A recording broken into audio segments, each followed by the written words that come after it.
Once upon a time, there was a beautiful and mysterious forest known as the Talking Forest. In this forest, every tree, plant, and animal could speak.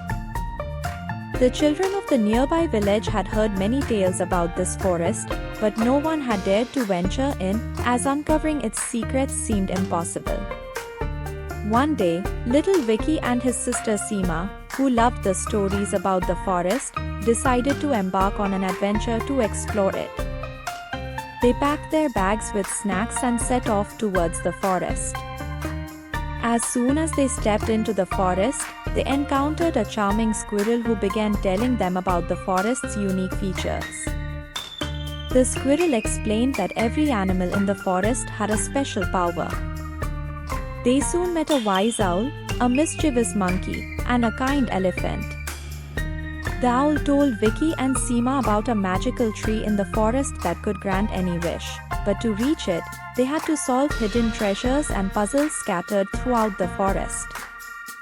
With courage and teamwork, Vicky and Sima overcame these challenges. Finally, when they reached the magical tree, they realized that the greatest magic lay in friendship and bravery. The forest animals blessed Vicky and Sima and gave them a warm farewell. When they returned to their village, they shared their incredible adventure and the secrets of the forest with everyone.